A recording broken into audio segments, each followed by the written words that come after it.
تبارک و تعالی علیہ وعلی آلہ واصحابہ وازواجہ وذریتہ وبارک وسلم تسلیما کثیرا اما بعد فاعوذ باللہ من الشیطان الرجیم بسم اللہ الرحمن الرحیم ان یمسسک اللہ بضر فلا کاشف لہ الا ھو وان یردک بخیر فلا راد لفضلہ وقال تعالی فاعلم انہ لا الہ الا اللہ سبحان ربک رب العزۃ عما یصفون وسلام علی المرسلین والحمد للہ رب العالمین اللہم صل علی سیدنا محمد وعلی آل سیدنا محمد وبارک وسلم۔ میرے محترم بھائیوں اور دوستو،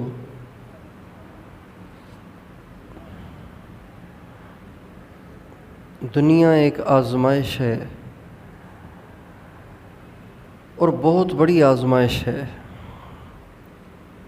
قدم قدم پہ امتحان ہے، قدم قدم پر آزمائش ہے، قدم قدم پر ہمیں چیک کیا جا رہا ہے، قدم قدم پر ہمیں پرکھا جا رہا ہے۔ اللہ تعالیٰ ہر وقت انسان کے دل پر نظر لگائے بیٹھے ہیں۔ دنیا کے تمام انسانوں کے دل اللہ تعالیٰ کے سامنے ایک ہی وقت میں کھلے ہوئے ہیں۔ ان دلوں کے جذبات کو بھی وہ جانتا ہے، دلوں والے کو بھی جانتا ہے، عقائد کو بھی جانتا ہے۔ انسان کا دل کہاں جا رہا ہے اسے سب پتہ ہے۔ اللہ تعالیٰ فرماتے ہیں یعلم السر و اخفا، یعلم السر و اخفا۔ سر کہتے ہیں دل کے بھید کو، وہ راز جو آپ کے دل میں ہے، آپ نے کسی کو نہیں بتایا، چھپا ہوا ہے۔ سر، چھپی ہوئی چیز، دل کا بھید، اس کو سر کہتے ہیں۔ اللہ تعالیٰ کہتے ہیں تم نے کسی کو نہیں بتایا، ہمیں تمہارے بتائے بغیر معلوم ہے۔ اللہ ایسا جاننے والا ہے۔ اور پھر فرمایا یعلم السر و اخفا، سر کو بھی جانتا ہوں، اخفا کو بھی جانتا ہوں۔ اخفا کسے کہتے ہیں؟ اخفا بھی دل کے خیال کو کہتے ہیں، لیکن دل کا وہ خیال جو ابھی دل میں آیا ہی نہیں ہے، اور دل والے کو پتہ ہی نہیں کہ 10 سال کے بعد، 2 سال کے بعد، 1 سال کے بعد، 1 مہینے کے بعد، 1 ہفتے کے بعد میرے دل میں یہ خیال آئے گا۔ اب آپ کو پتہ ہے کہ 1 مہینے کے بعد آپ کے دل میں کیا خیال آئے گا؟ آپ کو نہیں پتہ۔ 1 گھنٹے کے بعد کیا خیال آئے گا؟ آپ کو نہیں پتہ۔ 10 سال کے بعد کیا آئے گا؟ آپ کو نہیں پتہ۔ اللہ کہتے ہیں جو دل کا خیال ابھی تیرے دل میں آیا ہی نہیں ہے، تیرے دل کا بھید بنا ہی نہیں ہے، میں اس کو بھی جانتا ہوں۔ وَإِن تَجْهَرْ بِالْقَوْلِ فَإِنَّهُ يَعْلَمُ السِّرَّ وَأَخْفَى۔ تم زور سے بولو، اللہ پھر بھی سنتا ہے۔ آہستہ بولو، اللہ پھر بھی سنتا ہے۔ اللہ تعالیٰ فرماتے ہیں سواء منکم من اسر القول ومن جہر بہ ومن هو مستخف باللیل وسارب بالنہار۔ تم زور سے بولو یا آہستہ بولو، میرے لیے دونوں برابر ہے، ہمارے لیے دونوں برابر نہیں ہیں۔ زور سے آواز کو ہم اطمینان سے سن لیتے ہیں، جو آہستہ بولے ہمیں زور لگانا پڑتا ہے، اپنے کان کو اس کی طرف متوجہ کرنا پڑتا ہے، اور پھر جا کے ہم آہستہ آواز کو، دھیمی آواز کو سن پاتے ہیں۔ اللہ ایسے نہیں ہے، اللہ تعالیٰ کو دھیمی آواز کو سننے کے لیے زور نہیں لگانا پڑتا۔ اللہ کہتے ہیں سواء منکم من اسر القول ومن جہر بہ ومن هو مستخف باللیل وسارب بالنہار۔ زور سے بولو، آہستہ بولو، میرے لیے دونوں برابر ہیں، میں دونوں کو بغیر کسی مشقت کے سن لیتا ہوں۔ اور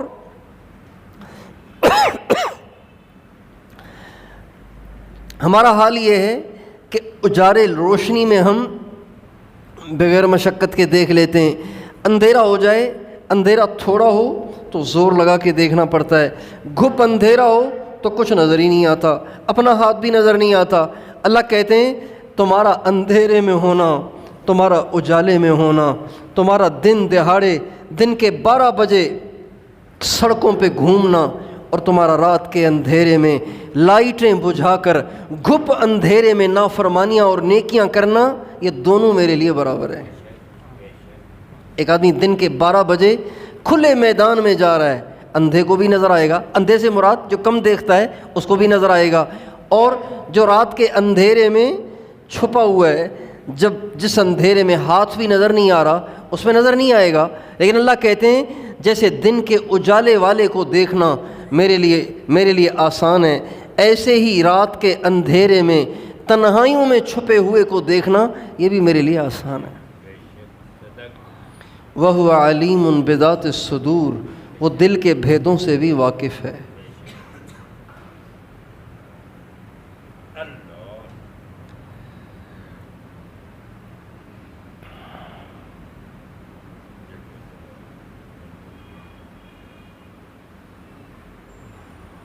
حضرت زید بن حارثہ ایک صحابی ہیں جن کو ہمارے نبی نے بیٹا بنایا تھا۔ بیٹا اس لیے بنایا تھا کہ یہ ہمارے نبی کے غلام تھے، اور غلام اس طرح بنے کہ ان کی والدہ اپنے میکے جا رہی تھی، راستے میں ڈاکوؤں نے اس قافلے کو لوٹ لیا اور بچوں کو اغوا کر لیا۔ جن بچوں کو اغوا کیا گیا ان میں یہ بھی تھے، اور اغوا کرنے والوں نے مکے میں آ کر ان کو منڈی میں بیچ دیا۔ اور اللہ کی شان، نصیب اچھے تھے کہ ان کے خریدار حضرت خدیجہ کے بھائی بن گئے۔ حضرت خدیجہ کے بھائی نے ان کو خریدا۔ ابھی اسلام کا نام نہیں ہے، ابھی اسلام آیا ہی نہیں ہے، ہمارے نبی نے ابھی نبوت کا اعلان ہی نہیں کیا، یہ تب کی بات ہے۔ حضرت خدیجہ کے بھائی نے ان کو خرید لیا۔ اللہ کی شان، جب اللہ تعالیٰ کو منظور ہوا ہمارے نبی کا نکاح، ہمارے نبی کی عمر 25 سال تھی، اور ہماری ماں ام المومنین حضرت خدیجۃ الکبریٰ رضی اللہ عنہا کی عمر 40 سال تھی۔ ہمارے نبی کا حضرت خدیجہ سے نکاح ہوا۔ جب نکاح ہوا تو حضرت خدیجہ کے بھائی نے زید بن حارثہ کو ان کو تحفے میں دے دیا۔ ابھی حضرت خدیجہ کے پاس رہنے لگے، ہمارے نبی کے ساتھ نکاح ہو گیا تو ہمارے نبی کی بھی خدمت کرنے لگ گئے۔ حضرت خدیجہ نے حضرت زید کو ہمارے نبی کو ہدیہ کر دیا، چنانچہ حضرت زید ہمارے نبی کے پاس رہنے لگ گئے۔ جب ہمارے نبی نے نبوت کا اعلان کیا تو 4 شخص جو سب سے پہلے اسلام لائے، ان میں سب سے پہلے سب سے پہلے حضرت خدیجہ، پھر حضرت ابوبکر، پھر حضرت علی، اور چوتھے نمبر پہ حضرت زید تھے، چونکہ گھر کے آدمی تھے۔ یہ چاروں گھر کے آدمی تھے۔ حضرت خدیجہ اہلیہ ہیں، حضرت ابوبکر گہرے دوست ہیں بچپن کے، اور حضرت علی وہ بھی آپ کی پرورش میں تھے، بیٹوں کی طرح آپ کے پاس رہتے تھے، اور حضرت زید تو آپ کے غلام تھے، آپ کے پاس رہتے تھے۔ اللہ کی شان، ہمارے نبی نے جب نبوت کا اعلان فرمایا، زید بن حارثہ مسلمان ہو گئے۔ انہی دنوں میں حضرت زید کے گاؤں کے لوگ بیت اللہ آئے ہوئے تھے حج کے لیے، اور بیت اللہ کا طواف کر رہے تھے۔ طواف کرتے ہوئے ان کی نگاہ پڑ گئی حضرت زید پر، کہنے لگے ارے تو یہاں کہاں، تیرا باپ تو تجھے ڈھونڈ کے پاگل ہو گیا ہے۔ حضرت زید کے والد کو حارثہ بن شرحبیل کو ان سے بڑی محبت تھی۔ جب حضرت زید اغوا ہو گئے تو ان کے باپ بالکل ایسے جیسے بہکے ہو گئے، ان کی محبت میں اشعار پڑھا کرتے تھے، بقیت علی زید ولم ادر ما فعل احی فیرجا ام اتا دونہ الاجل۔ اے زید تو کہاں چلا گیا ہے، میں تیری محبت میں رو کے میرا برا حال ہو گیا ہے، مجھے پتہ ہی نہیں چل رہا کہ تو زندہ ہے یا تو دنیا سے چلا گیا ہے۔ اذا حبت الارواح ہیجن ذکرہ وتعرض ذکرہ اذا قارب الطفل۔ اے زید جب ہوائیں چلتی ہیں تو بھی تیری یاد آتی ہے، جب سورج نکلتا ہے تو بھی تیری یاد آتی ہے، جب سورج ڈوبنے لگتا ہے تو بھی تیری یاد آتی ہے، بارشیں برستی ہیں تو بھی تیری محبت کو چھیڑ جاتی ہیں۔ اے کاش مجھے پتہ چل جائے کہ کبھی زندگی میں تیرے سے ملاقات ہوگی۔ یہ وہ اشعار پڑھا کرتے تھے۔ تو ان کے جو گاؤں کے لوگ تھے انہوں نے ان کو بتایا کہ تیرے باپ کا تو یہ حال ہو گیا ہے، تو کہنے لگے میرے ابا کو جا کے تسلی دو اور میرے ابا سے کہو ابو آپ پریشان نہ ہوں، میں اللہ کا شکر ہے یہاں بالکل ٹھیک ہوں۔ جب یہ پیغام پہنچا ان کے والد کو، ان کے والد نے اپنے ساتھ اپنے بھائی کو لیا، کچھ اور لوگوں کو لیا، بہت ساری رقم بھی ساتھ لے لی اور پہنچ گئے مکے، اور پوچھتے پاچھتے حضرت زید تک پہنچ گئے۔ حضرت زید سے لپٹ کے ان کے ابا بہت روئے، کہنے لگے بیٹا میں تجھے لینے کے لیے آ گیا ہوں، تو کس کے پاس رہتا ہے؟ کہا میں محمد کے پاس رہتا ہوں۔ کہا چلو میں ان سے بات کرتا ہوں۔ چنانچہ ان کے ابا ان کے چچا ہمارے نبی سے ملنے آ گئے، ہمارے نبی سے کہا آپ بیت اللہ کے پڑوسی ہیں، آپ بھی اچھے آدمی ہیں، آپ کے آباء و اجداد بھی بڑے سخی تھے، امید ہے آپ بھی سخی ہوں گے، ہماری درخواست ہے آپ جو رقم بولیں گے ہم دینے کے لیے تیار ہیں، آپ بچہ ہمارے حوالے کر دیں۔ آپ علیہ السلام نے فرمایا رقم کی بات ہی نہیں ہے، اگر آپ کا بچہ آپ کے ساتھ جانے کے لیے تیار ہوتا ہے تو مفت ہی میں لے جاؤ۔ ان کے ابا کے تو آنکھیں کھل گئیں، کہنے لگے واہ واہ بڑا اچھا فیصلہ کیا ہے آپ نے، اللہ آپ کو خوش رکھے، آپ نے تو بڑا احسان کیا ہم پہ۔ چنانچہ حضرت زید کے ابا کہنے لگے زید اب تو تجھے اجازت مل گئی، اب چلیں؟ تو وہ کہنے لگے نہیں ابو میں آپ کے ساتھ نہیں جا سکتا، میں نے ان میں وہ کچھ دیکھا ہے جس کو میں کبھی چھوڑ نہیں سکتا۔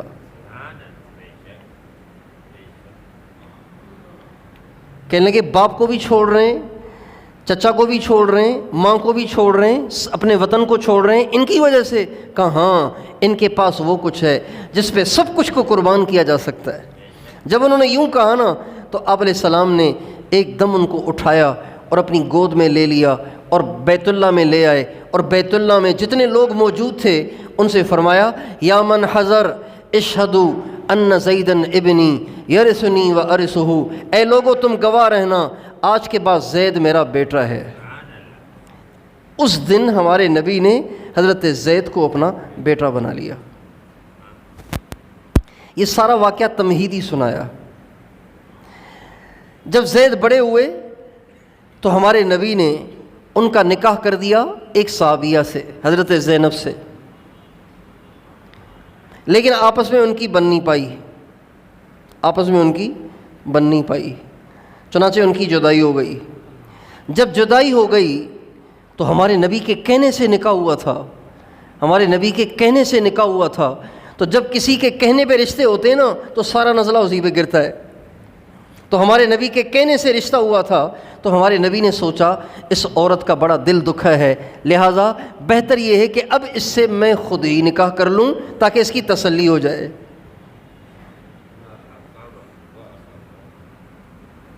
لیکن آپ اس بات کا اظہار نہیں کر سکتے تھے، اس لیے کہ آپ کہہ چکے تھے کہ زید میرا بیٹا ہے، اور عرب کے ہاں یہ رسم تھی کہ منہ بولے بیٹے کی بیوی کے ساتھ بھی نکاح نہیں کرتے تھے۔ جو سگا بیٹا ہے اس کی بیوی کے ساتھ تو نکاح نہیں کریں گے، لیکن جو منہ بولا بیٹا ہو اس سے بھی نکاح نہیں کرتے تھے، کہتے تھے یہ تو بہو ہے، اس سے کیسے نکاح ہوگا؟ حالانکہ وہ بہو تو نہیں ہے، وہ تو منہ بولا بیٹا ہے، حقیقی بیٹا نہیں ہے۔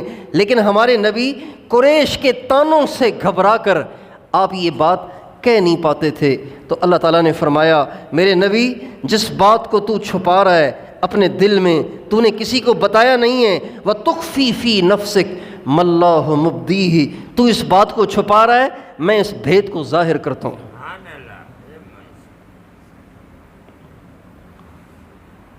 اور اب تجھے نکاح پڑھنے کی ضرورت نہیں ہے، میں نے تیرا نکاح زینب سے عرشوں پہ پڑھ لیا ہے۔ وَتُخْفِي فِي نَفْسِكَ مَا اللَّهُ مُبْدِيهِ، اللہ دل کے بھید بھی جانتا ہے۔ دنیا آزمائش ہے، اللہ تعالیٰ ہر انسان کو دیکھ رہا ہے کہ کون کیا سوچتا ہے، کون کیا سمجھتا ہے۔ آزمائش کیا ہے؟ آزمائش یہ ہے کہ اللہ تعالیٰ نے اس دنیا کو اسباب کی جگہ بنایا ہے، اسباب کی جگہ۔ آپ کو بھوک لگے تو آپ کو دعا نہیں مانگنی، آپ کو کھانا کھانا ہے۔ آپ کو پیاس لگے تو آپ کو دعا نہیں مانگنی، آپ کو پانی پینا ہے۔ یہ ایک آزمائش ہے۔ کھانا جب تک کھائیں نہیں بھوک مٹتی نہیں، پانی جب تک پئیں نہیں پیاس بجھتی نہیں، جب تک سوئیں نہیں تب تک دماغ کو راحت نہیں ہوتی، تب تک دماغ کو سکون نہیں ملتا۔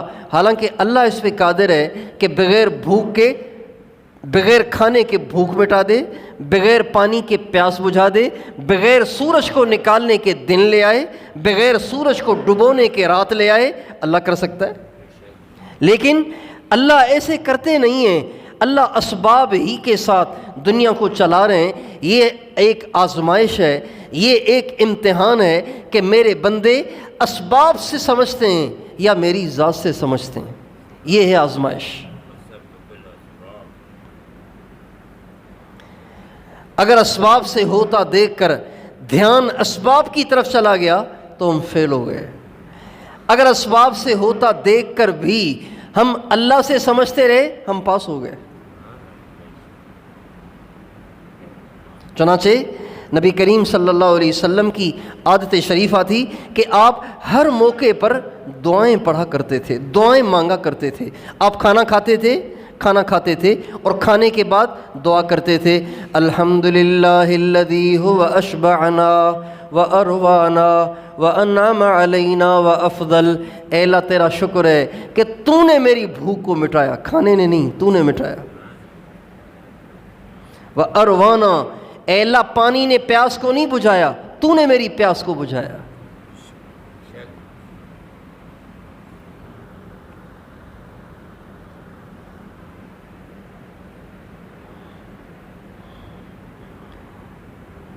سواری پہ بیٹھتے تو آپ دعا کرتے، سبحان الذی سخر لنا ھذا وما كنا له مقرنین وانا الى ربنا لمنقلبون۔ اے اللہ تیرا شکر ہے کہ اس سواری کو میرے تابع تو نے کیا ہے، میں تو اس کو قابو نہیں کر سکتا تھا۔ ہر چیز کی نسبت اللہ کی طرف، حالانکہ نظر تو اسباب سے آ رہا ہے، لیکن ہمارے نبی کی عادت شریفہ تھی کہ آپ ہر چیز کو اللہ پاک کی طرف منسوب کرتے تھے۔ آپ علیہ السلام جب مدینہ منورہ ہجرت کر کے تشریف لائے تو کفار سے جنگ و جدل کا نظام شروع ہوا، اللہ تعالیٰ کی طرف سے اجازت ہوئی۔ جب آپ مکے میں تھے تو آپ کو حکم تھا کہ کچھ کہنا نہیں ہے، ہاتھ کو روکے رکھنا ہے اور بس برداشت کرنا ہے۔ یہ ہمارے نبی کو مکہ معظمہ میں حکم تھا، جہاد نہیں کرنا۔ جب آپ جب مدینے میں آئے تو اللہ تعالیٰ کی طرف سے اجازت ملی، کتب علیکم القتال، تم پہ اب جہاد کو فرض کر دیا گیا ہے، وَهُوَ كُرْهٌ لَكُمْ، اگرچہ تمہیں یہ ناپسند ہوگا کفار سے لڑنا، لیکن ہم تم پہ اس کو فرض کر رہے ہیں۔ جہاد کی اجازت مل گئی اور جہاد کی فرضیت ہو گئی۔ اب کفار سے ہمارے نبی کی جنگیں ہوئیں، لیکن ہمیشہ ہمارے نبی نہیں جیتتے تھے، کبھی ہمارے نبی کا لشکر جیتتا تھا، کبھی کفار جیتتے تھے۔ جب کفار جیتتے تھے تو ہمارے نبی کے ساتھ ایک درنگی قسم کی جماعت تھی جن کو منافقین کہتے تھے، اندر میں کفار سے ملے ہوتے تھے، سامنے بڑے حضرت کہہ رہے ہوتے تھے، ان کو منافقین کہتے تھے۔ جب ہمارے نبی کو جیت ہوتی تو کہتے اللہ نے کیا، جب شکست ہو جاتی تو ہمارے نبی کی طرف اشارے کر کے کہتے اس کی وجہ سے ہوا ہے، اس نے مروایا ہمیں، پتہ تھا اس کو کہ وہ زیادہ ہیں ہم تھوڑے، کیوں ہمیں لڑوایا ان سے، سارا اس کی وجہ سے ہوا ہے۔ تو اللہ تعالیٰ نے ان منافقین کی اس بات پہ قرآن پاک کی آیت کو نازل کیا، قل کل من عند اللہ، اے میرے نبی ان سے کہو کہ فتح بھی اللہ کی طرف سے تھی، شکست بھی اللہ کی طرف سے ہے۔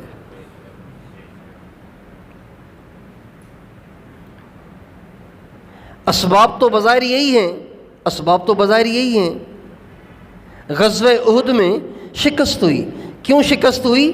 اسباب جو بنے وہ یہ بنے کہ ہمارے نبی نے ایک جتھے کو جبل رومات پہ کھڑا کر دیا تھا اور فرمایا یہاں سے ہلنا نہیں ہے، جب وہ ہلے تو کفار کو پیچھے سے آنے کا موقع مل گیا. اسباب تو یہ بنے، لیکن اللہ کہہ رہے ہیں یہ اس وجہ سے نہیں ہوا، یہ اللہ کے حکم سے ہوا. وما اصابکم یوم التقى الجمعان فباذن اللہ، وہ جو تمہیں جنگ احد میں شکست ہوئی اللہ کے حکم سے ہوئی.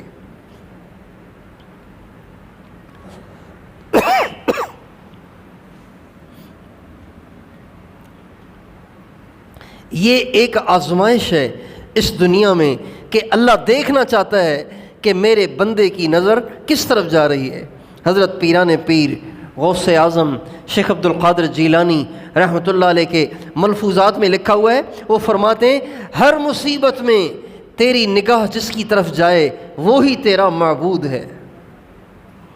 شرک کرنا صرف مندر میں جا کے مورتیوں کے سامنے جھکنے کا نام نہیں ہے. مصیبت میں اللہ کے غیر کی طرف نظر جانا، وہ فرماتے تھے یہ بھی شرک ہے، یہ بھی شرک ہے.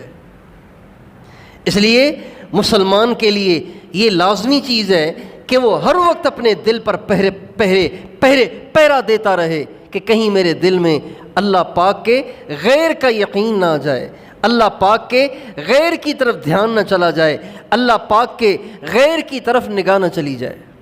مسلمان کو ہر وقت اپنے دل پہ پہرا دینا ہے.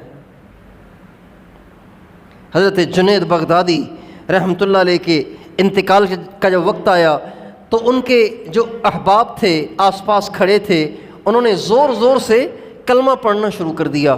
حکم بھی یہی ہے لقنوا موتاکم بلا الہ الا اللہ، جو لوگ مر رہے ہوں ان کو لا الہ الا اللہ کی تلقین کی جائے. لیکن تلقین کرنے کا طریقہ یہ نہیں ہے کہ ان کو کہا جائے کہ پڑھو، بلکہ ان کے سامنے زور زور سے پڑھا جائے، وہ سنیں گے تو خود بھی پڑھ لیں گے.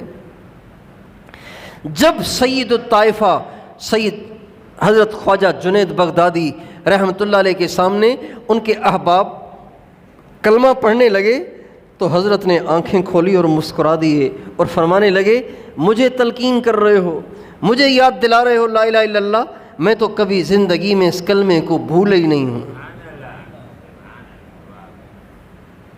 لا الہ الا اللہ، لا الہ الا اللہ، لا الہ الا اللہ. اللہ پاک کے علاوہ کسی سے کچھ ہوتا ہی نہیں ہے، صرف اللہ سے ہوتا ہے، اللہ کے غیر سے نہیں ہوتا. اللہ کرتا ہے، اللہ کا غیر کچھ نہیں کر سکتا. اللہ کا ارادہ نہ ہو تو ساری دنیا کے طاقتور مل کر ایک تیلی نہیں توڑ سکتے، ایک تنکا نہیں توڑ سکتے جب تک اللہ کا ارادہ نہ ہو. اللہ کا ارادہ ہو جائے، اللہ کا ارادہ ہو جائے، اللہ کا ارادہ ہو جائے، اللہ بن اسباب کے کر دیتا ہے، بغیر اسباب کے کر دیتا ہے.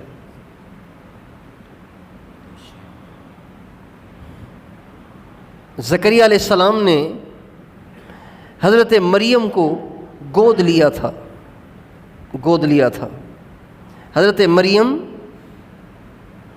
حضرت زکریا کی جو بیوی تھیں، ان کی حضرت زکریا کی جو بیوی تھیں ان کی بہن کی بیٹی تھیں حضرت مریم. حضرت مریم کی والدہ اور حضرت زکریا کی اہلیہ، یہ دونوں آپس میں بہنیں تھیں. تو خالہ نے ان کو گود لے لیا، خالہ نے ان کو گود لے لیا.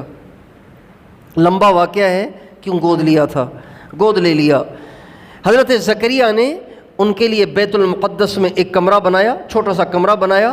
حضرت مریم وہیں رہتی تھیں، بڑی ہو گئی تھی تو وہیں رہتی تھیں، سارا دن عبادت کرتی تھیں. حضرت زکریا علیہ السلام کے علاوہ اس کمرے میں کوئی اور مرد جا نہیں سکتا تھا. حضرت زکریا علیہ السلام جب کبھی بھی ان کے پاس جاتے، کلما دخل علیہا زکریا المحراب وجد عندہا رزقا، جب بھی حضرت زکریا علیہ السلام حضرت مریم کی خیر خبر لینے جاتے تو دیکھتے کہ کوئی چیز کھانے کی رکھی ہوئی ہے. تو ہر دفعہ سوچتے تھے کہ اس کی خالہ دے گئی ہوگی، اس کی خالہ دے گئی ہوگی، اور تو کوئی آتا نہیں، خالہ ہی اس کو دے کر گئی ہوگی، یعنی میری بیوی دے کر گئی ہوگی. اللہ کی شان، ایک دن ایسے ہوا کہ حضرت زکریا جب آئے تو دیکھا کہ حضرت مریم وہ پھل کھا رہی ہیں جس پھل کا باہر موسم ہی نہیں ہے. اب یہ چیز حیران کن تھی، تو اس پہ انہوں نے سوال اٹھایا، انا لک ھذا، اے مریم یہ پھل کہاں سے آ گئے؟ یہ کیا ماجرا دیکھ رہا ہوں میں کہ پھل بھی وہ جو منڈی میں بھی نہیں ہے، بازار میں بھی نہیں ہے، اور باہر اس کا موسم بھی نہیں ہے۔ مثلا اگر کوئی جنوری میں سندھڑی آم کھا رہا ہو، چوسا آم کھا رہا ہو، تو حیرت تو ہوگی نا کہ بھئی جنوری میں آم کہاں سے آ گئے؟ یہ آم تو گرمی کے موسم کا پھل ہے۔ اور کوئی جون جولائی میں اچھے تر و تازہ مالٹے کھا رہا ہو تو حیران تو ہوگا کہ بھئی یہ تو سردی کا پھل ہے، تو اتنی گرمی میں کہاں سے آ گئے؟ تو حضرت زکریا نے کہا، انا لک ھذا، مریم یہ تو پھل کہاں سے لائی ہے؟ تو حضرت مریم فرمانے لگیں، ھو من عند اللہ، وہ اللہ جو موسم میں دیتا ہے، درختوں سے دیتا ہے، منڈیوں کے ذریعے سے دیتا ہے، وہ اللہ مجھے بغیر موسم اور بغیر درخت اور بغیر منڈیوں کے عطا کر دیتا ہے۔ اللہ کے لیے کیا مشکل ہے؟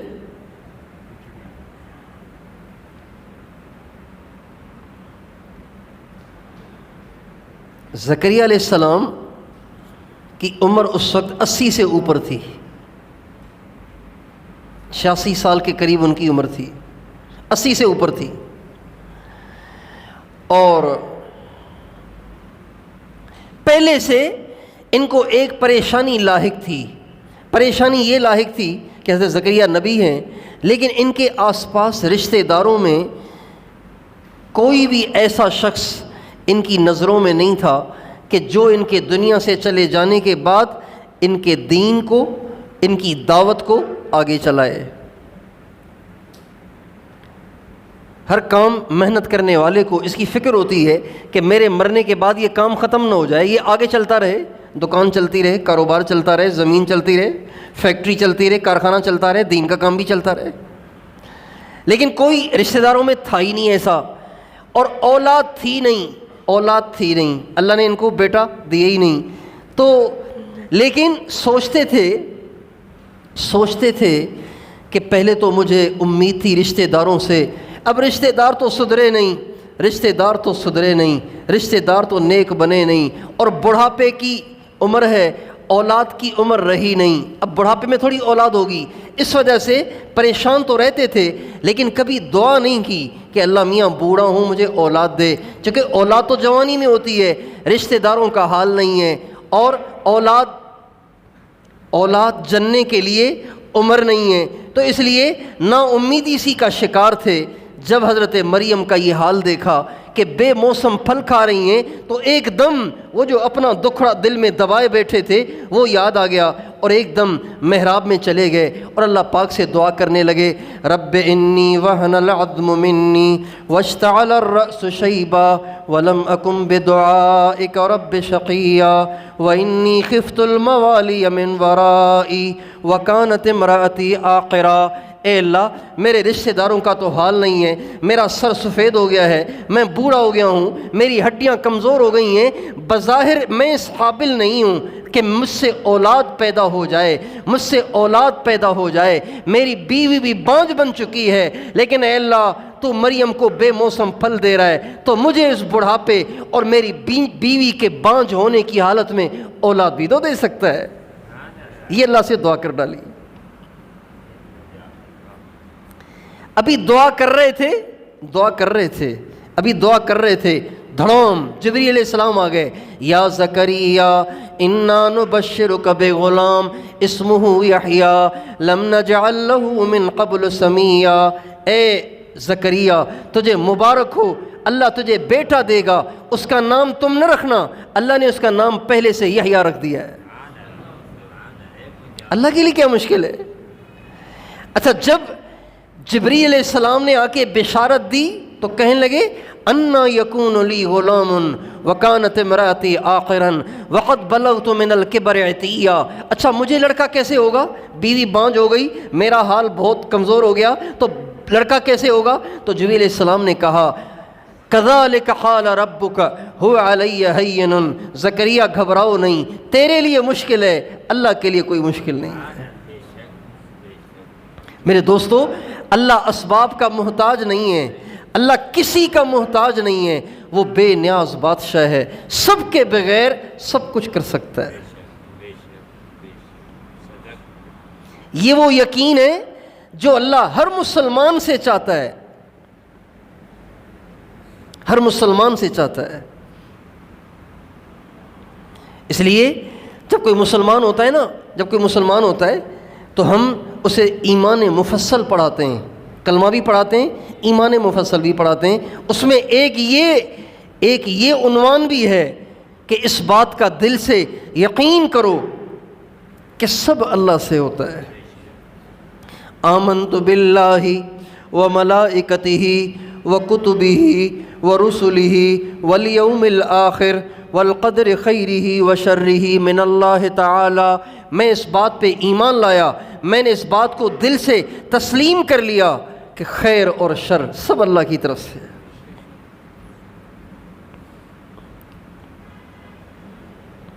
یہ اس لیے کہہ رہا ہوں کہ ہمارا حال یہ ہے کہ جب کبھی کسی کو چھوٹی پریشانی آئے یا بڑی پریشانی آئے تو اس کی نظر بجائے اللہ پاک کی طرف جانے کے ادھر ادھر اور لوگوں کی طرف جاتی ہے۔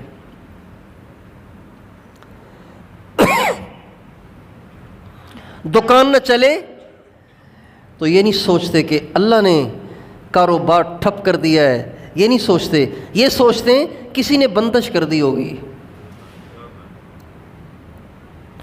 بچیوں کے رشتے نہ ہوں تو یہ نہیں سوچتے کہ اللہ نے اب تک فیصلہ نہیں کیا، یہ نہیں سوچتے، یہ کہتے ہیں کسی نے پڑھ کے پلا دیا ہوگا، کچھ کسی نے تعویذ کر دی ہے ہم پہ۔ مہنگائی ہو جائے حکومت قصوروار ہے، گٹر صاف نہ ہو، نالیاں صاف نہ ہو، سڑکیں صاف نہ ہو، ٹاؤن والے قصوروار ہیں۔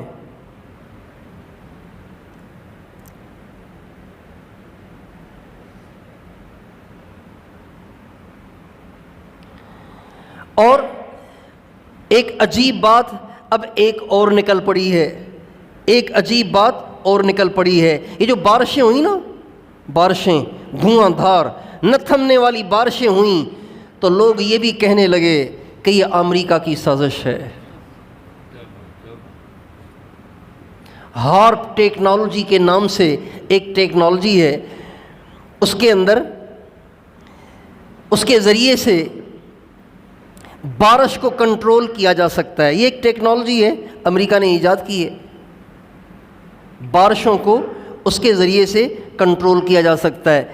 جہاں چاہا جائے وہاں بارش ہو جاتی ہے، جہاں سے بارش کو روک لیا جائے وہاں بارش رک جاتی ہے، اور جب تک برسائی جائے تب تک برسائی جاتی ہے۔ یعنی وہ کام جو پہلے اللہ کی طرف سے ہو رہا تھا اب ٹیکنالوجی کے ذریعے سے اس کے راز معلوم کیے گئے، اس کے فلسفے معلوم کیے گئے، اس کو کنٹرول کر لیا گیا، اپنے اختیار میں لے لیا گیا۔ یہ ایک امریکہ کی تحقیق ہے۔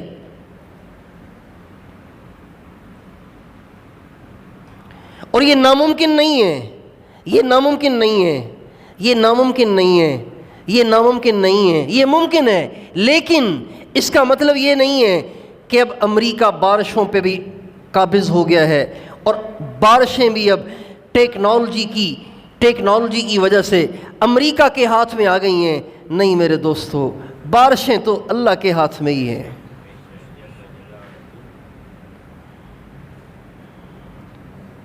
اگر ہم اس کو بھی امریکہ کی سازش کہہ کر امریکہ کی طرف منسوب کرنے لگ گئے تو پھر تو ٹیکنالوجی آگے بڑھتی رہے گی، زمانہ ترقی کرتا رہے گا، آپ سارے ہی اختیارات امریکہ کو دے دیں گے۔ آگے کہیں گے اب تو زلزلے بھی امریکہ لا رہا ہے، پھر کہیں گے بیماریاں بھی امریکہ بھیج رہا ہے، جبکہ یہ بات بھی گزر چکی ہے کہ کرونا ایک سازش ہے، اور اب بارشیں بھی سازش ہیں، پھر زلزلے بھی سازش ہیں۔ افغانستان میں زلزلہ آیا تو کئی کہنے والوں نے کہا امریکہ کی سازش ہے۔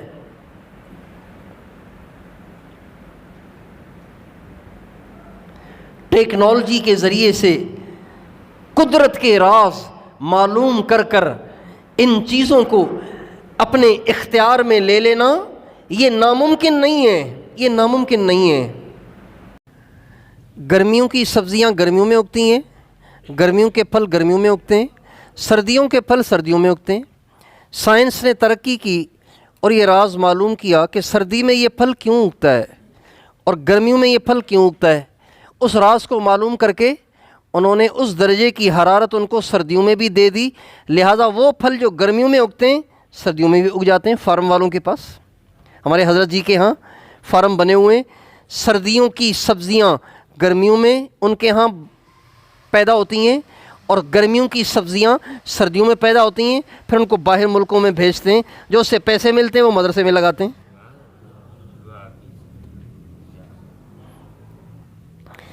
تو قدرت کے راز معلوم کر کے ان کو استعمال کرنے کا مطلب یہ نہیں ہے کہ اب یہ چیزیں ان کے ہاتھ میں آ گئی ہیں، ہاتھ میں تو اب بھی اللہ کے ہیں۔ بھائی آپ نے اتنی حرارت تو دے دی، لیکن اللہ ہی نہ اگائے تو کیسے اگے گی بھائی؟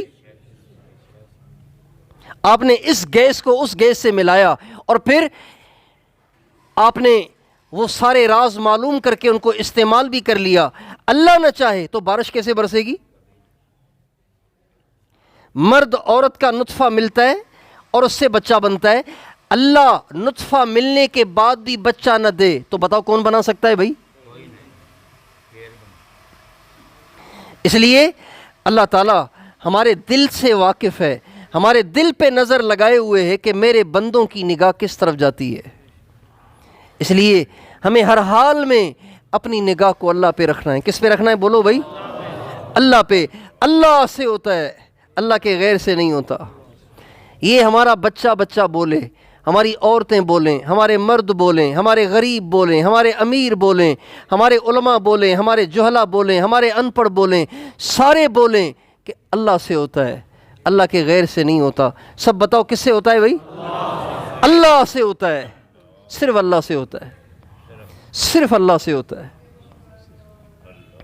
لا الہ الا اللہ صرف پڑھنے کا نام کلمہ نہیں ہے، بلکہ اس کو دل میں اتارنا ضروری ہے، اس کے یقین کو سیکھنا ضروری ہے، اور یہ یقین تب آئے گا جب ہم اس کے تذکرے کریں گے، ہر جگہ اس بات کو کہیں گے کہ اللہ سے ہوتا ہے، اللہ کے غیر سے نہیں ہوتا۔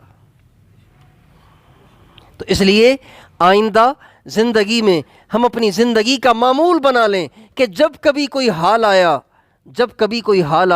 ہم کسی اور پہ نہیں تھوپیں گے، ہم اسے اللہ پاک کی طرف سے سمجھ کے اللہ پاک کے سامنے گڑ گڑائیں گے اور روئیں گے اور اللہ کے سامنے زاری کریں گے۔ جب پریشانی کے حال میں، جب پریشانی کے عالم میں بندہ اللہ کے سامنے جھکتا ہے، گڑ گڑاتا ہے، روتا ہے، زاری کرتا ہے، اللہ پاک کو اس سے بڑا پیار آتا ہے۔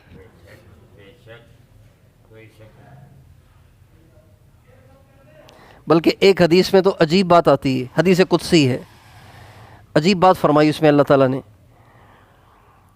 حدیث میں آتا ہے جب کوئی بندہ، فرما بردار بندہ، اللہ کی ماننے والا بندہ، جب کوئی اس پہ مصیبت پریشانی آ جائے اور وہ اللہ کو پکارتا ہے،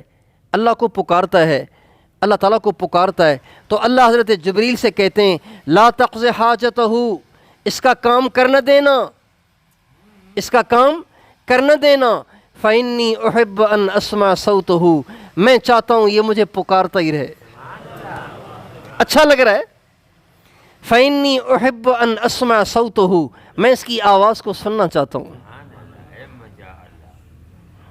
اور جب کوئی نافرمان پکارتا ہے، اللہ تعالیٰ جبریل علیہ السلام سے کہتے ہیں اقض حاجتہ، جلدی سے اس کا کام کر، اس کی بکواس کو بند کر، اس کی آواز کو بند کر، فإنی لا احب ان اسمع صوتہ، اس لیے کہ مجھے اس کی آواز اچھی نہیں لگتی۔ کام کرتا کہ خاموش ہو جائے، اس کی بک بک بند ہو جائے۔ بندہ جب اللہ کے سامنے روتا ہے، گڑ گڑاتا ہے، پکارتا ہے، اللہ کو بہت اچھا لگتا ہے۔ اور پھر اس پر جو اللہ پاک کے ہاں سے درجات ملتے ہیں، اللہ اکبر، حدیث میں آتا ہے وہ لوگ جنہوں نے دنیا میں دعائیں کیں، اللہ سے مانگا، اللہ کے سامنے روئے، اللہ کو اپنے دکھڑے سنائے، لیکن ان کے حالات ٹھیک ہی نہیں ہوئے، وہ بیچارے انہی دکھوں میں مر گئے، کل قیامت کے دن اللہ تعالیٰ ان کو بلائیں گے اور فرمائیں گے میرے بندے تو میری نظر میں گرا پڑا نہیں تھا، کہیں تو سمجھے کہ میں گرا پڑا تھا اس لیے اللہ نے میری ایک ہی نہیں سنی. نہیں، تو گرا پڑا نہیں تھا. میں تجھے آج ان دعاؤں کے عوض میں بڑی بڑی جنت دینا چاہتا تھا. چنانچہ جب اس کو جنت کے بڑے بڑے دعاؤں کے عوض میں انعامات ملیں گے تو وہ تمنا کرے گا، اللہ آپ نے دنیا میں میری دعائیں کیوں قبول کیں؟ آپ دنیا میں میری ایک بھی دعا قبول نہ کرتے، سارے انعام مجھے یہاں دیتے، یہ زیادہ اچھا تھا. اس لیے ہمیں ہر حال میں، ہر پریشانی میں، بتاؤ کس سے مانگنا ہے؟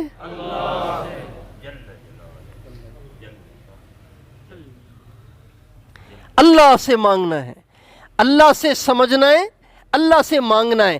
دے دے تو شکر کرنا ہے، نہ دے تو صبر کرنا ہے، اور اس پہ اطمینان کا اظہار کرنا ہے کہ میرا رب نہیں دے رہا نا، اسی میں میرے لیے بھلا ہے، میرے لیے اسی میں بہتری ہے.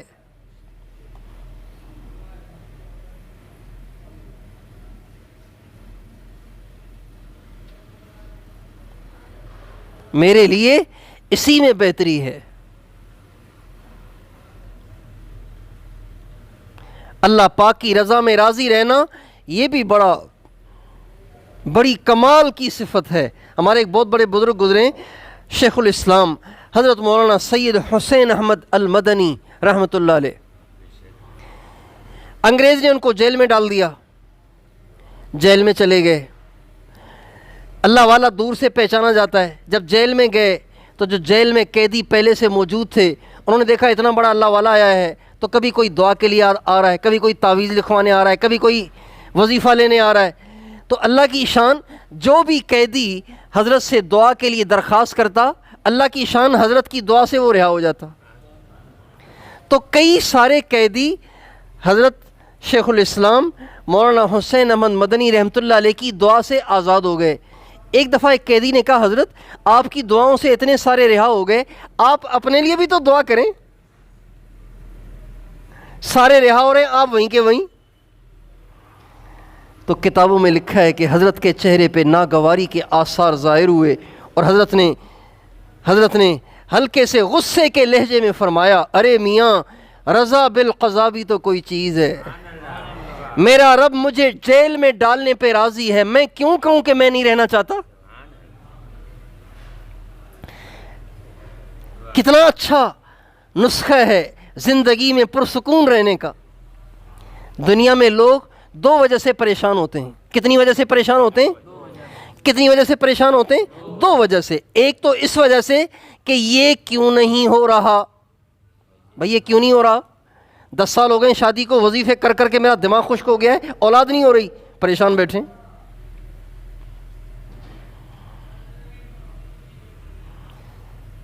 سارا سرمایہ لگا دیا، کاروبار ہی نہیں چل رہا.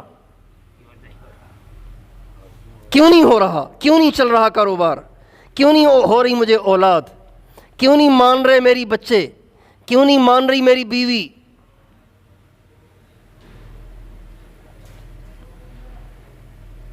یہ کیوں نہیں ہو رہا؟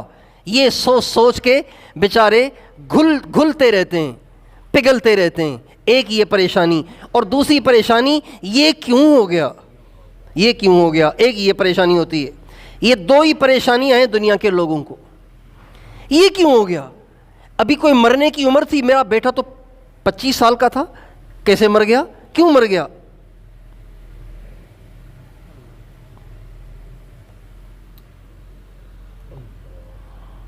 میرا گھر کیوں گر گیا؟ میرا کاروبار کیوں ٹھپ ہو گیا؟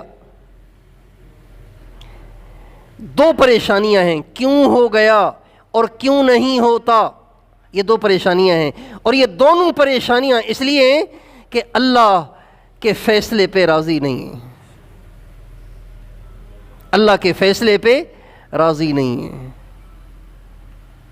یہ جو لوگ کہتے ہیں نا، آپ یہ وظیفہ کریں ضرور ہو جائے گا، یہ وظیفہ کر لیں بس یوں سے یوں ہو جائے گا، ادھر سے ادھر ہو جائے گا. یہ بھی کہنا ٹھیک نہیں ہے، یہ بھی کہنا مناسب نہیں ہے. بلکہ یوں کہنا چاہیے، یہ کر لو، اللہ کی رحمت سے امید ہے کہ ہو جائے گا، اگر نہ ہو تو سمجھنا کہ اسی میں بہتری ہے. یہ کہنا زیادہ ٹھیک ہے. موسیٰ علیہ السلام سے اللہ تعالیٰ نے فرمایا، میں بس ختم کر رہا تھا، بات سے بات نکل رہی ہے. موسیٰ علیہ السلام نے اللہ تعالیٰ سے فرمایا، نہیں موسیٰ اللہ تعالیٰ نے موسیٰ علیہ السلام سے فرمایا، موسیٰ میرے بعض بندے ہمیشہ بیمار رہتے ہیں، میں ان کو صحت نہیں دیتا، اس لیے کہ مجھے معلوم ہے ان کو صحت دوں گا تو یہ باغی ہو جائیں گے، گمراہ ہو جائیں گے. میرے بعض بندے ایسے ہیں جن کو میں ہمیشہ ٹھیک ٹھاک تندرست رکھتا ہوں، کبھی ان کو بیمار نہیں کرتا ہوں، اس لیے کہ بیمار کروں گا مجھے پتہ ہے یہ گمراہ ہو جائیں گے. میرے بعض بندے ہیں جن کو ہمیشہ غریب رکھتا ہوں، مجھے پتہ ہے ان کو مالدار کروں گا گمراہ ہو جائیں گے. میرے بعض بندے ایسے ہیں جن کو میں نے امیر بنا دیا ہے، مجھے پتہ ہے غریب کر دوں گا گمراہ ہو جائیں گے. کسی کے غریب ہونے میں اس کی بہتری، کسی کے امیر ہونے میں اس کی بہتری، کسی کے با اولاد ہونے میں اس کی بہتری، کسی کے بے اولاد ہونے میں اس کی بہتری، کسی کے با روزگار ہونے میں بہتری، کسی کے بے روزگار ہونے میں اس کی بہتری ہے. ہمیں اللہ کی رضا پہ راضی رہنا اور اللہ کی حکمت پہ اعتماد کرنے کی ضرورت ہے. آپ دیکھیں ایک مریض ڈاکٹر کے پاس جا رہا ہے، ڈاکٹر کہہ رہا ہے اتنا بڑا مسئلہ نہیں ہے، آپ یہ ٹیبلٹ لے لیں آپ ٹھیک ہو جائیں گے. ایک مریض آ رہا ہے اسے کہہ رہا ہے آپ ایکس رے کروا لیں. ایک مریض آ رہا ہے اس سے کہہ رہا ہے آپ الٹرا ساؤنڈ کروا لیں. ایک مریض آ رہا ہے اس سے کہہ رہا ہے آپ جلدی سے ایڈمٹ ہو جائیں، آپ کا آپریشن ہوگا. اب آپریشن والا کہے اتنے سارے آئے، ان میں سے تو آپ نے کسی کو کاٹا نہیں، آپ کو مجھے ہی کاٹنا ہے، آپ کی میرے سے دشمنی ہے کوئی؟ بھائی مجھے بھی آپ الٹرا ساؤنڈ کا کہہ دیں نا، مجھے بھی آپ ایکس رے کا کہہ دیں، مجھے بھی آپ کوئی گولی دے دیں، تو ڈاکٹر کہے گا میری ڈاکٹری پہ اعتماد کرو، میں تیرے ساتھ جو کچھ کروں گا وہ تمہارے فائدے کے لیے کروں گا. اگر یہ بات انسان سمجھ جائے تو بتائیے ساری ٹینشن ختم ہو گئی کہ نہیں ہو گئی؟ بھائی بولو نا، ہو گئی نا ختم؟ بس اللہ سے ہوتا ہے، اللہ کے غیر سے نہیں ہوتا. اور اللہ جس کو جس حال میں رکھے دعا ضرور کرے، عافیت کی دعا ضرور کرے، مانگنا نہ چھوڑے، مانگتا ضرور رہے، لیکن اگر اس کو اپنی دعا قبول ہوتی ہوئی نظر نہ آئے تو سمجھ جائے میرا بھلا اسی میں ہے. بچہ کھانس رہا ہوتا ہے، آئس کریم بھی مانگ رہا ہوتا ہے، بہت روتا ہے، لیکن سمجھدار ماں اسے آئس کریم نہیں لے کر دیتی. اس لیے نہیں کہ وہ ظالم ہے، اس لیے نہیں کہ وہ پتھر دل ہے، اس لیے نہیں کہ وہ بخیل اور کنجوس ہے، اس لیے کہ بچے کا بھلا آئس کریم کو نہ لے کر دینے میں. بچے کا بھلا ہی اس میں ہے کہ آئس کریم نہ کھائے. اللہ تعالیٰ مجھے اور آپ کو ہمیشہ اپنی ذات پہ نظر رکھ کر چلنے کی توفیق دے.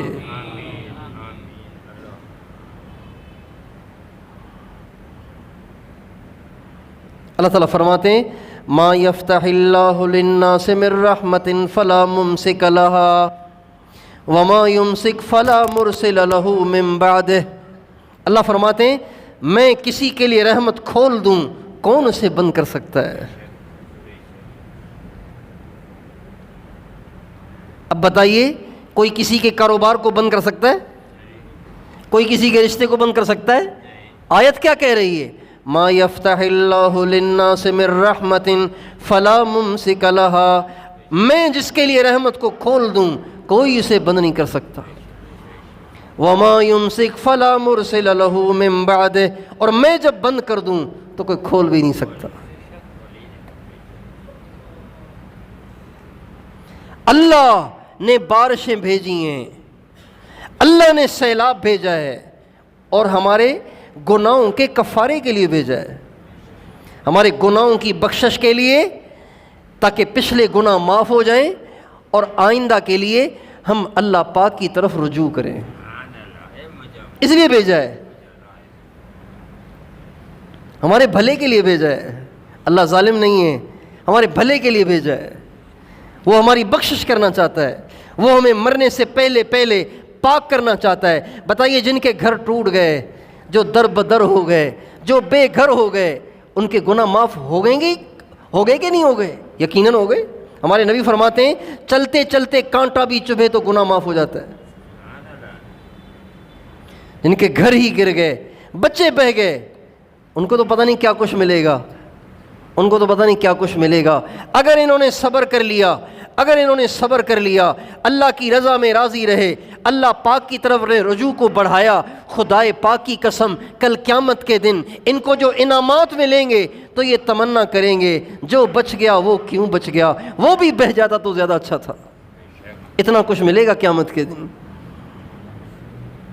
ان کو، جن کے گھر بہہ گئے، جن کے گھروں میں پانی کھڑا ہوا ہے، جن کی گلیوں میں پانی کھڑا ہوا ہے، جن کی دکانوں میں پانی گھس گیا ہے، جن کی سڑکیں ٹوٹ گئیں، جن کی دیواریں گر گئیں، جن کے کاروبار ختم ہو گئے، ان کو اتنا کچھ ملے گا۔ بس صبر کریں، صبر کریں، اللہ سے مانگیں، اللہ پہ نظر رکھیں اور اس کو اپنے گناہوں کا کفارہ سمجھ کے صبر کریں اور اللہ پاک کی طرف رجوع کو بڑھائیں۔ یہ نہیں کہ اب اللہ پاک نے مصیبت بھیجی ہے، آزمائش اور پریشانی بھیجی ہے تو اللہ کو مزید ناراض کرنا شروع کر دیا، ایسے نہیں۔ ہر ایک کو یہ سمجھانے کی ضرورت ہے، متاثرین کی امداد بھی ضروری ہے، متاثرین کی توجہ اللہ پاک کی طرف مبذول کرنا یہ بھی ضروری ہے، اور یہ اس سے زیادہ ضروری ہے۔ ہمارے حاج صاحب فرماتے تھے جن کے گھر گر جائیں تم ان کو گھر بنا کے دے دو گے، اگر وہ نہ سدھرے اللہ دوبارہ ان کے گھر گرا دے گا، لیکن تم نے ان سے توبہ کرا لی، اللہ پاک کی طرف ان کی توجہ کو مبذول کر دیا، اللہ ان سے راضی ہو جائے گا۔ جب وہ راضی ہو جائے گا تو گھر بھی بنا دے گا، کاروبار بھی دے دے گا، آسانیاں بھی کر دے گا۔ اس کے لیے کیا مشکل ہے؟ جس نے بنی اسرائیل کو 40 برس بغیر زمیندارے کے، بغیر کاروبار کے، بغیر محنت مزدوری کے روزی دی، وہ اللہ ہمیں نہیں دے سکتا؟ ہمیں بھی دے سکتا ہے۔ تو بھائی کس پہ نظر رکھیں گے؟ کس پہ نظر رکھیں گے؟ اللہ تعالیٰ فرماتے ہیں اِن یمسسک اللہ بضر فلا کاشف لہ الا ہو وَإِن يُرِدْكَ بِخَيْرٍ فَلَا رَادَّ لِفَضْلِهِ۔ اگر اللہ تم پہ کوئی پریشانی بھیج دے تو یاد رکھو اللہ کے سوا کوئی ہٹا نہیں سکتا۔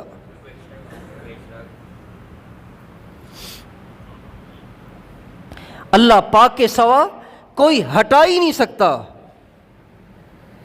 اور اللہ پاک تمہارے ساتھ خیر کا ارادہ کرے تو اس خیر کو تم سے کوئی روک نہیں سکتا، کوئی نہیں روک سکتا۔ اللہ تعالیٰ ہمیں اور آپ کو اپنی ذات کا کامل یقین دے دے، اس کو بہت مانگیں اللہ سے۔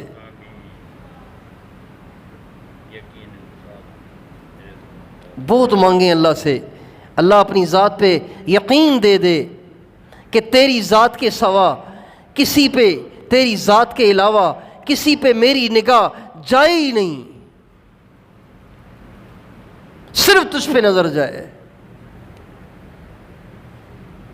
اور یقین جانیے اگر یہ کیفیت حاصل ہو جائے نا، اگر یہ کیفیت حاصل ہو جائے تو زندگی بڑی آسان ہو جائے، بڑی مزیدار ہو جائے، بڑی پر لطف اور پرسکون ہو جائے، اگر یہ کیفیت حاصل ہو جائے تو۔ ابھی تو کیفیت یہ بنی ہوئی ہے کہ تھوڑی سی پریشانی، کبھی اس کو قصوروار، کبھی اس کو قصوروار، کبھی اس کو سر تھوپ رہے ہیں، کبھی اس کے سر، اب اندر ہی اندر میں کھچڑی پک رہی ہے، دشمنی جنم لے رہی ہے، اور اندر ہی اندر میں انتقام کی آگ بھڑک رہی ہے اور پریشانی بڑھ رہی ہے۔ اللہ تعالیٰ مجھے اور آپ کو توفیق عطا فرمائے۔